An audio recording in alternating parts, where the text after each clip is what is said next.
बनाता है कि ऑपरेटिंग वोल्टेज हमारे पास बन जाए, क्योंकि पाकिस्तान में जो नॉर्मली ऑपरेटिंग वोल्टेज है वो 220 वोल्ट है, तो उसको वापस 220 वोल्ट में कन्वर्ट करता है। तो जो हाई वोल्टेज और लो करंट आ चुका होता है उसको वापस लो वोल्टेज और हाई करंट में कन्वर्ट कर देता है।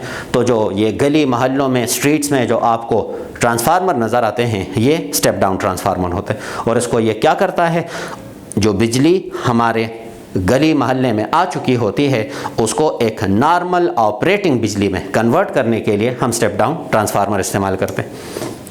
इसी ट्रांसफार्मर से रिलेटेड 2-3 बातें हमने डिस्कशन जो की वो डिस्कशन थी आइडियल ट्रांसफार्मर के हवाले से, लेकिन रियल लाइफ में हम जो ट्रांसफार्मर यूज़ करते हैं उसमें एनर्जी लॉसेस होती हैं। तो हम सिर्फ उन रीज़न्स को थोड़ा सा डिस्कस करेंगे कि वो कौन कौन सी वजूहात हैं कि जिसकी बिना पे एनर्जी लॉसेस हो सकती हैं।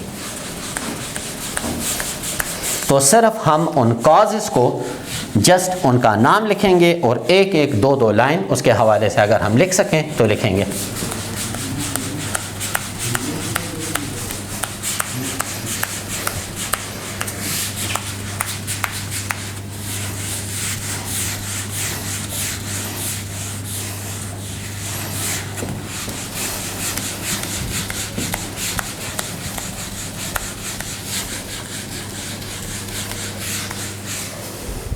तो अब हम उन रीज़न्स को लिखेंगे कि रियल ट्रांसफार्मर में एनर्जी लॉसेस की रीज़न्स क्या हैं। Reasons of energy losses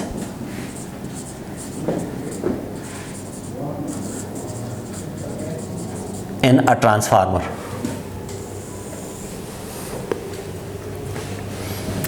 number 1, resistance of the coils. हमने जो प्राइमरी और सेकेंडरी कॉइल का जिक्र किया वो अगर किसी अच्छे कंडक्टर से दोनों कॉइल्स बने होंगे तो फिर तो एनर्जी लॉसेस कम होंगी, लेकिन अगर वो किसी अच्छे कंडक्टर के ना हुए तो फिर एनर्जी लॉसेस होंगी। तो रेजिस्टेंस ऑफ द कॉइल्स ये उसकी एक वजह होती है।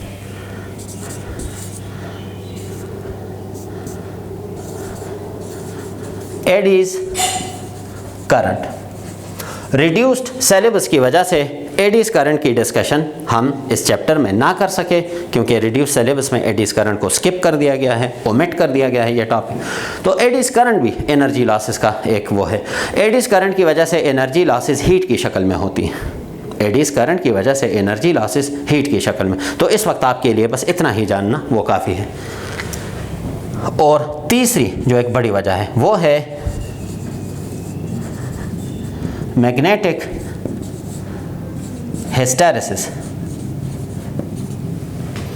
हमने खुसूसन डायग्राम में लिखा कि एक फेरोमैग्नेटिक मटेरियल होना चाहिए, पैरामैग्नेटिक ना हो, डायमैग्नेटिक ना हो, फेरोमैग्नेटिक हो। फिर फेरोमैग्नेटिक में भी हमने कहा कि आयरन भी है, निकल भी है, कोबाल्ट भी है। फिर हमने कहा कि आयरन होना चाहिए, कोबाल्ट नहीं होना चाहिए, निकल नहीं होना चाहिए, स्टील नहीं होना चाहिए। जिस तरह बुक में जिक्र है कि आयरन कोर अगर हम बनाएं तो वो बेस्ट होगा, और अगर हम ये कोर जो है वो स्टील का बना दे तो वो बेस्ट नहीं होगा। तो इसकी बेसिकली वजह है मैग्नेटिक हिस्टैरिसीस। मैग्नेटिक हिस्टैरिसीस ये किस तरह से एनर्जी लॉसेस का सबब बनता है, तो ये हमारे पास डिस्कशन चैप्टर नंबर 16 में मौजूद है। वहाँ पे किसी ख़ास हद तक, इतनी ज़्यादा डिटेल वहाँ पे भी नहीं है, लेकिन किसी ख़ास हद तक कम से कम आपको ये पॉइंट क्लियर हो जाएगा कि ये फेरोमैग्नेटिक में आयरन स्टील के मुकाबले में ट्रांसफार्मर के कोर के तौर पे बेहतर क्यों है। आयरन ट्रांसफार्मर के कोर पे बेहतर क्यों है। हालांकि स्टील भी फेरोमैग्नेटिक है और आयरन भी फेरोमैग्नेटिक है, लेकिन हम यहाँ पे आयरन कोर का जिक्र कर रहे हैं कि आयरन कोर होना चाहिए, स्टील का ना हो वो, क्योंकि उसमें बुनियादी वजह हमारे पास क्या है, मैग्नेटिक हिस्टैरिसीस। तो मैं सिर्फ यहाँ पे नाम की हद तक बता देता हूँ, बाकी तफसील आने वाली है।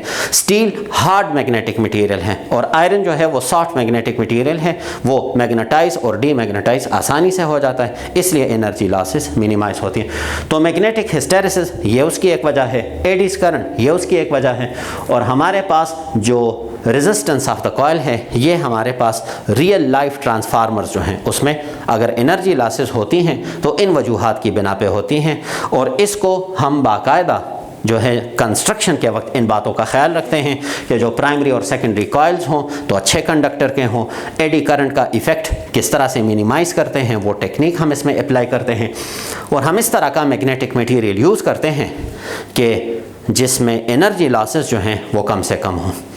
तो यहाँ पे हमारा जो रिड्यूस्ड सिलेबस है, रिड्यूस्ड सिलेबस के मुताबिक चैप्टर नंबर 14 की डिस्कशन यहाँ पे कंप्लीट हो गई है।